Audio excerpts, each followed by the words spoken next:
Hello friends, welcome to Rajguru Academy. Myself Himanshu Rajguru and once again welcome for NPO. So now in previous video हम लोगों ने life membership fees देख लिया, हमने capital receipt देख लिया, revenue receipt देख लिया, एनपीओ का इंट्रोडक्शन देख लिया। अब आज कुछ 3 और नए कॉन्सेप्ट जो है वो मैं आज आपको सिखाने वाला हूँ, विच इज एंट्रेंस फीस और एडमिशन फीस, लेगेसी और डोनेशन।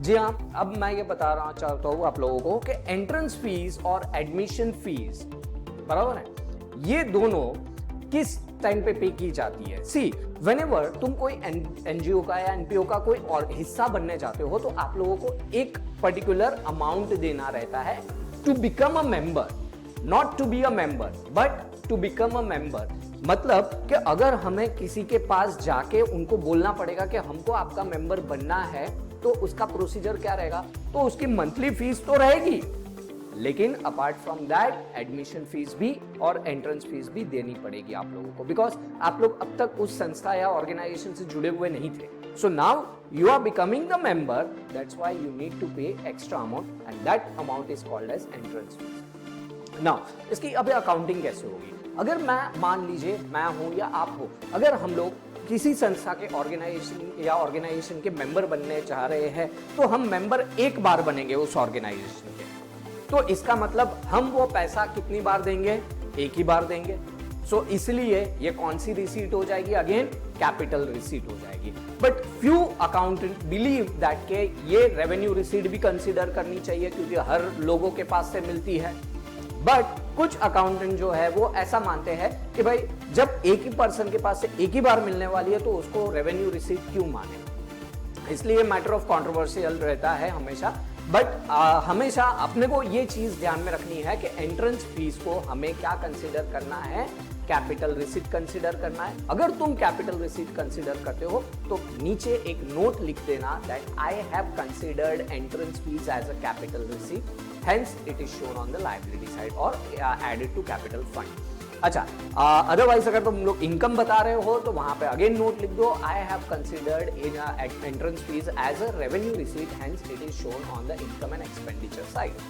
ठीक है, अब एंट्रेंस फीस और एडमिशन फीस, लेकिन इन दोनों में एक चीज का बहुत बहुत इंपॉर्टेंट फैक्टर है कि एडमिशन फीस जो होती है, ये एडमिशन फीस का बहुत एक छोटा सा एक बहुत इंपॉर्टेंट पॉइंट है और वो बहुत बड़ा भी हो जाता है कई बार। जैसे कि मैंने बताया, और एनपीओ में ऑर्गेनाइजेशन कोई भी हो सकती है, it may be school, it may be college, library, hospital, gym खाना, स्पोर्ट्स, कहीं पे भी हो सकता है। लेकिन 2 चीजों का हमेशा ध्यान में रखना, एक कॉलेज, दूसरा स्कूल। अगर स्कूल और कॉलेज है और एडमिशन फीस दिया हुआ है तब, और उसके बारे में नीचे कुछ नहीं कहा गया है, वापस से मैं रिपीट कर रहा हूं, अगर एडमिशन फीस दी गई है स्कूल और कॉलेज में और नीचे कोई इंफॉर्मेशन नहीं दी गई है तो तुम्हें उसको इनकम कंसीडर करना है, तो तुम्हें उनको इनकम कंसीडर करना है। बिकॉज अगर तुम लोग, क्योंकि क्या होता है कि आज एक स्टूडेंट, तुमने तुम्हारी स्कूल में देखा रहेगा, तुम्हारे कॉलेज में देखा रहेगा कि तुमको every year admission fees charge होती है। सो एवरी ईयर तुम्हें चार्ज हो रही है, इसलिए तुम ही वो पर्सन हो जो एवरी ईयर उनको क्या दे रहे हो, एडमिशन फीस दे रहे हो। हेंस स्कूल या कॉलेज उनके लिए क्या कंसीडर करने का अपने को, रेवेन्यू रिसीट। हेंस वो कहां पे चला जाएगा, इनकम की साइड पे चला जाएगा। कौन सी साइड चला जाएगा, इनकम की side. So entrance fees, admission fees, to become a member you need to pay the amount, और वो अमाउंट हम लोग एक बार पे करते हैं, बराबर है। इसलिए वो कौन सी रिसीट कही जाएगी, कैपिटल रिसीट। लेकिन कुछ लोग मानते हैं कि इसे क्या करना चाहिए, काफी बार बार आती है इसलिए इसको रेवेन्यू रिसीट भी बोलते हैं। बट हमको करना क्या है कि अगर तुम रेवेन्यू रिसीट लिखते हो तो तुमको नोट लिखनी है, और अगर कैपिटल रिसीट लिखते हो तो तुमको नोट लिखनी है। अगर कुछ नहीं दिया है तो अदरवाइज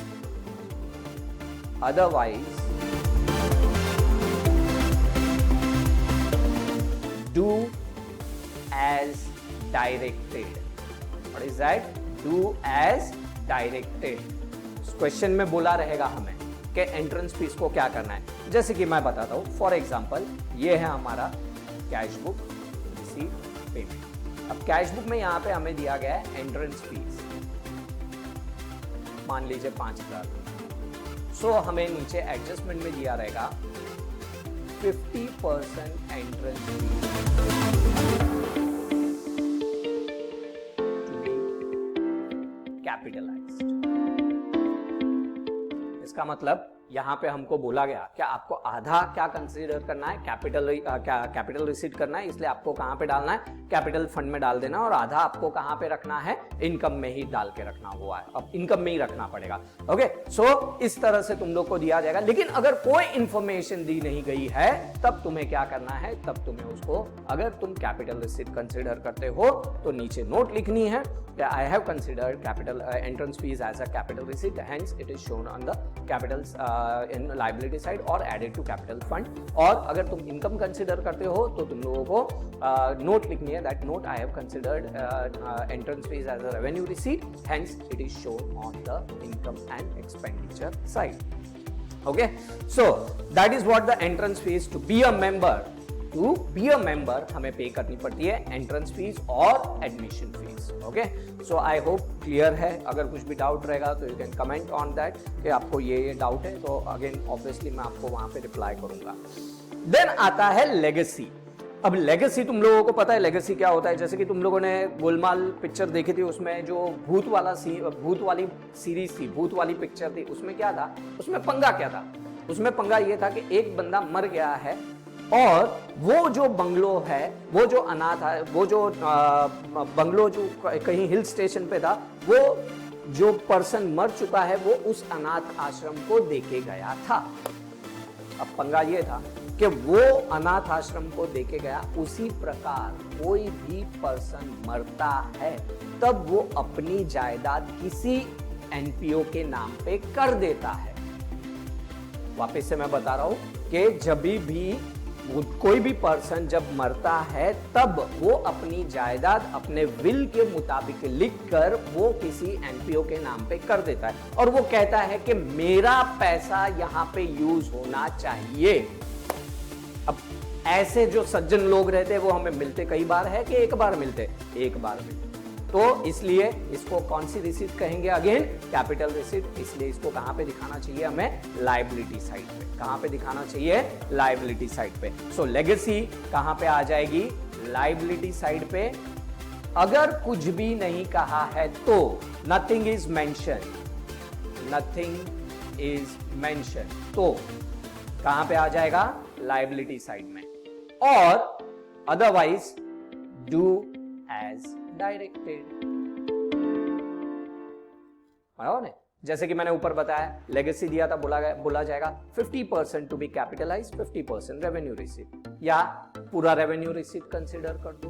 तो इस तरह से लेगेसी का भी क्या रूल होगा कि डू एज डायरेक्टेड, और अगर कुछ नहीं कहा गया है तो हम लोग उसको क्या कंसीडर करेंगे, कैपिटल रिसीट। ओके, सो इस तरह से मैंने आप लोगों को बताया admission fees, entrance fees, life membership fees और लेगेसी। इसलिए मैं इसको नाम देता हूं AEL2, मैं इसको नाम देता हूं AEL2।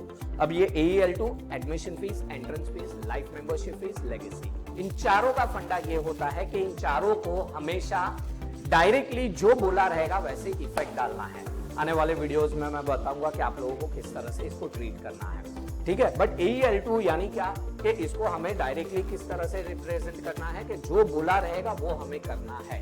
अदरवाइज मैंने आपको नोट दिया हुआ है कि क्या लिखना रहेगा। ओके, नाउ अभी इससे थोड़ा सा एक हटके कॉन्सेप्ट है, वो है डोनेशन। नाउ डोनेशन क्या होता है, डोनेशन वो होता है जैसे हम लोग किसी को चंदा देते हैं, नॉट दैट चंदा, वो वाला नहीं।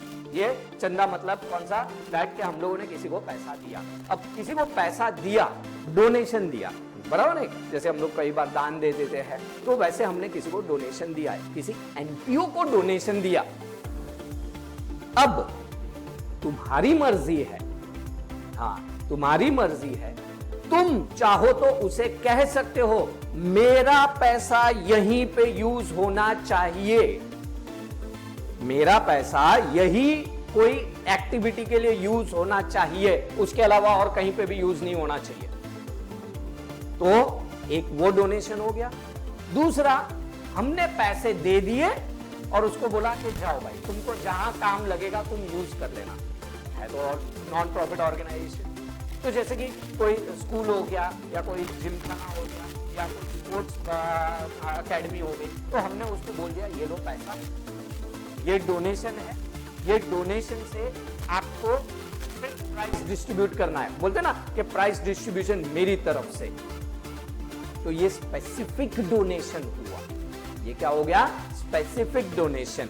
और अदरवाइज अगर आप लोगों ने ऐसे ही नॉर्मल पैसे दे दिए हैं कि भाई ये लो मेरी तरफ से ये पैसे, आपका जो भी क्रिकेट मैच वगैरह है उसके लिए ये आपके पैसे, ये लो अब मेरी तरफ से आपको पैसे, ये हो गया जनरल डोनेशन।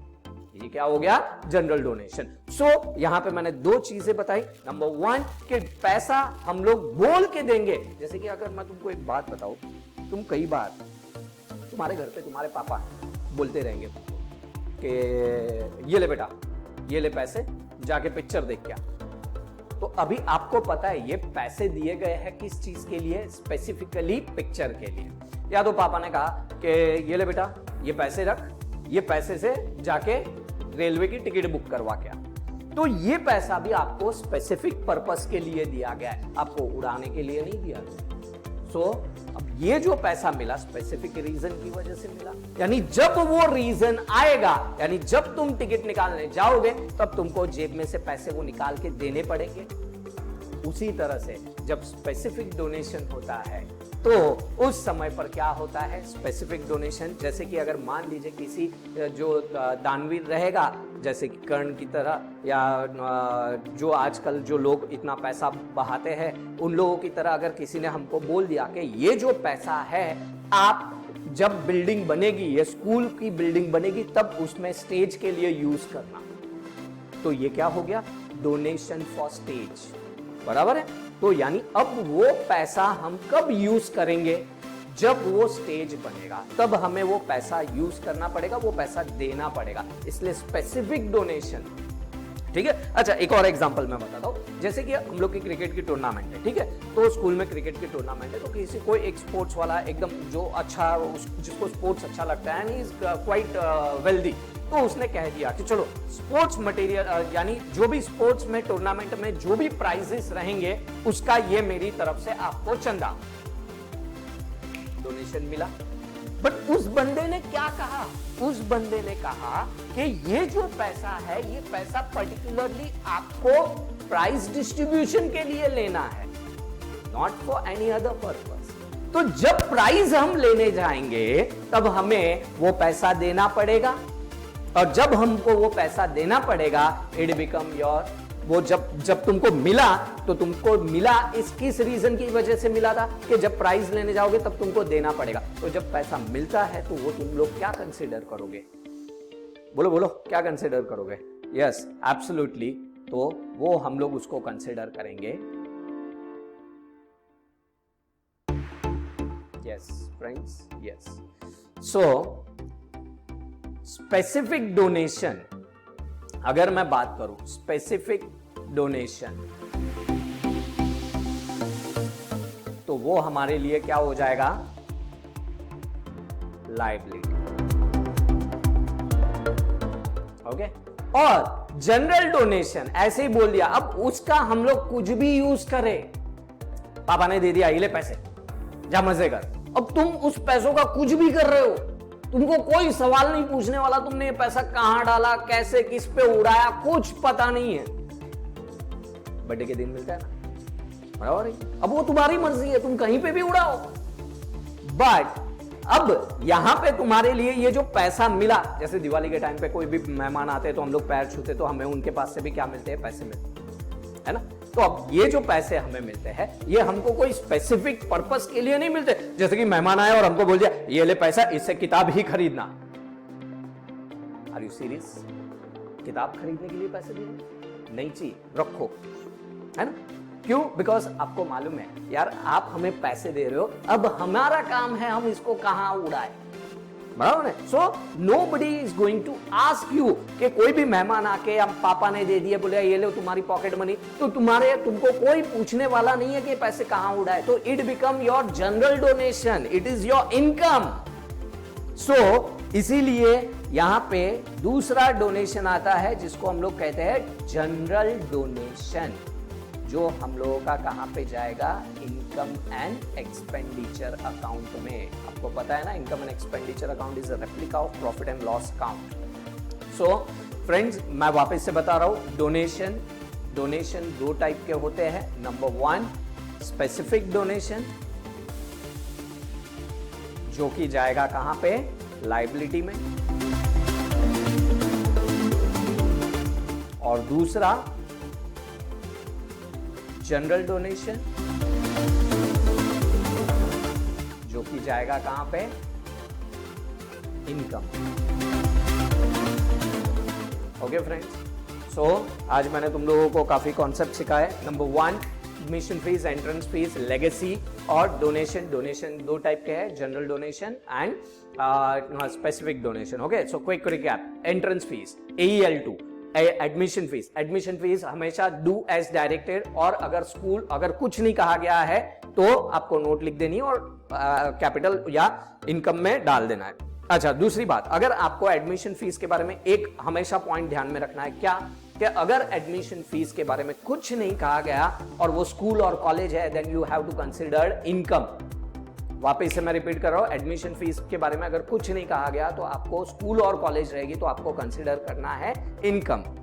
अच्छा, लेगेसी, जब कोई मर जाता है या कोई अपने विल में अपने नाम कुछ कर जाता है तो ये लेगेसी जो होती है उसे हम लोग को एक बार मिलती है, इसलिए हम लोग उसको क्या कंसिडर करेंगे, लायबिलिटी।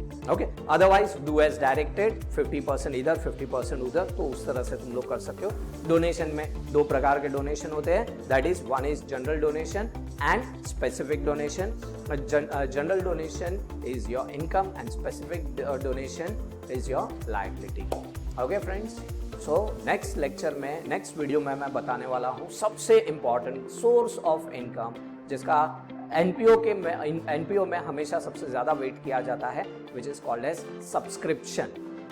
जी हाँ, अगर आप लोगों ने सुना हुआ है और आप लोगों ने जो भी उसके बारे में इमेजिनेशन किया हुआ है, वो सब मैं बताऊंगा कि आप लोगों को एक्चुअली में वो हार्ड क्यों लगता है और आपको इजी कैसे आप कर सकते हैं सब्सक्रिप्शन को। सो thanks a lot for watching this video. Stay tuned for next video. Bye.